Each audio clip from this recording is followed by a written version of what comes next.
Chapter 21. These are the laws you are to set before them. If you buy a Hebrew servant, he is to serve you for 6 years, but in the 7th year he shall go free, without paying anything. If he comes alone, he is to go free alone, but if he has a wife when he comes, she is to go with him. If his master gives him a wife, and she bears him sons or daughters, the woman and her children shall belong to her master, and only the man shall go free. But if the servant declares, I love my master and my wife and children, and do not want to go free, then his master must take him before the judges. He shall take him to the door or the doorpost, and pierce his ear with an awl. Then he will be his servant for life. If a man sells his daughter as a servant, she is not to go free as male servants do. If she does not please the master who has selected her for himself, he must let her be redeemed. He has no right to sell her to foreigners, because he has broken faith with her. If he selects her for his son, he must grant her the rights of a daughter. If he marries another woman, he must not deprive the first one of her food, clothing, and marital rights. If he does not provide her with these 3 things, she is to go free, without any payment of money. Anyone who strikes a person with a fatal blow is to be put to death. However, if it is not done intentionally, but God lets it happen, they are to flee to a place I will designate. But if anyone schemes and kills someone deliberately, that person is to be taken from my altar and put to death. Anyone who attacks their father or mother is to be put to death. Anyone who kidnaps someone is to be put to death, whether the victim has been sold or is still in the kidnapper's possession. Anyone who curses their father or mother is to be put to death. If people quarrel and one person hits another with a stone or with their fist, and the victim does not die, but is confined to bed, the one who struck the blow will not be held liable if the other can get up and walk around outside with a staff. However, the guilty party must pay the injured person for any loss of time and see that the victim is completely healed. Anyone who beats their male or female slave with a rod must be punished if the slave dies as a direct result. But they are not to be punished if the slave recovers after a day or 2, since the slave is their property. If people are fighting and hit a pregnant woman and she gives birth prematurely, but there is no serious injury, the offender must be fined whatever the woman's husband demands and the court allows. But if there is serious injury, you are to take life for life, eye for eye, tooth for tooth, hand for hand, foot for foot, burn for burn, wound for wound, bruise for bruise. An owner who hits a male or female slave in the eye and destroys it must let the slave go free to compensate for the eye. And an owner who knocks out the tooth of a male or female slave must let the slave go free to compensate for the tooth. If a bull gores a man or woman to death, the bull is to be stoned to death, and its meat must not be eaten. But the owner of the bull will not be held responsible. If, however, the bull has had the habit of goring, and the owner has been warned but has not kept it penned up, and it kills a man or woman, the bull is to be stoned, and its owner also is to be put to death. However, if payment is demanded, the owner may redeem his life by the payment of whatever is demanded.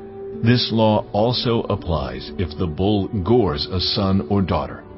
If the bull gores a male or female slave, the owner must pay 30 shekels of silver to the master of the slave, and the bull is to be stoned to death. If anyone uncovers a pit or digs one and fails to cover it, and an ox or a donkey falls into it, the one who opened the pit must pay the owner for the loss and take the dead animal in exchange. If anyone's bull injures someone else's bull and it dies, the 2 parties are to sell the live one and divide both the money and the dead animal equally.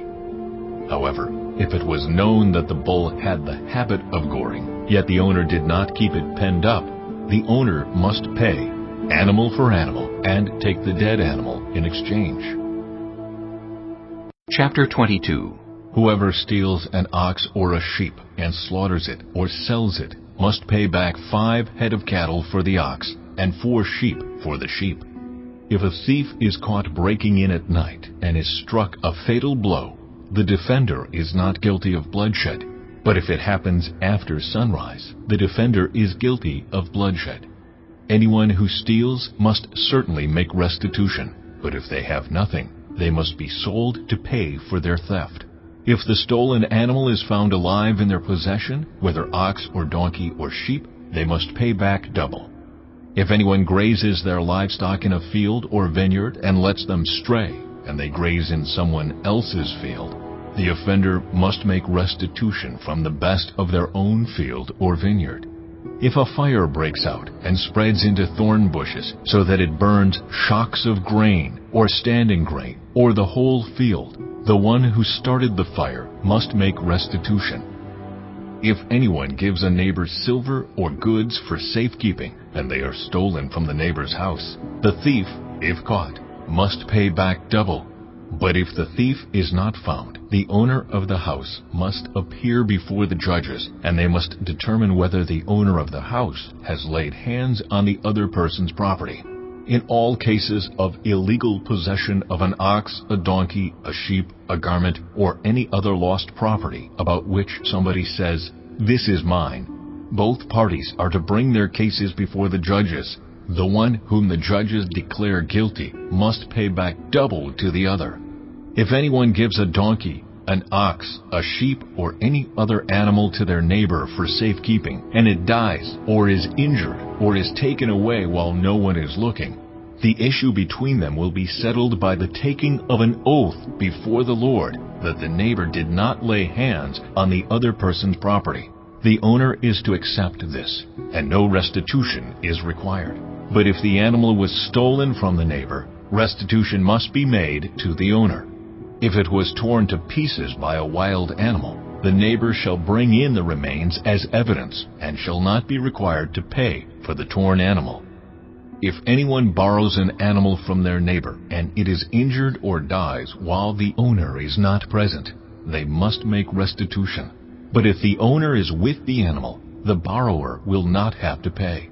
If the animal was hired, the money paid for the hire covers the loss. If a man seduces a virgin who is not pledged to be married and sleeps with her, he must pay the bride price, and she shall be his wife. If her father absolutely refuses to give her to him, he must still pay the bride price for virgins. Do not allow a sorceress to live.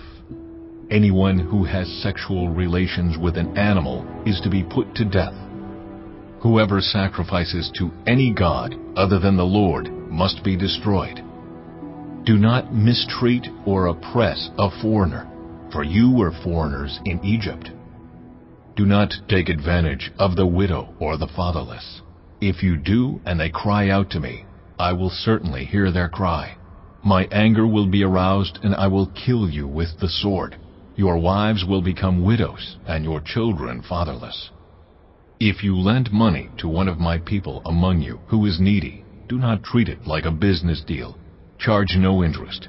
If you take your neighbor's cloak as a pledge, return it by sunset, because that cloak is the only covering your neighbor has. What else can they sleep in? When they cry out to me, I will hear, for I am compassionate. Do not blaspheme God or curse the ruler of your people. Do not hold back offerings from your granaries or your vats.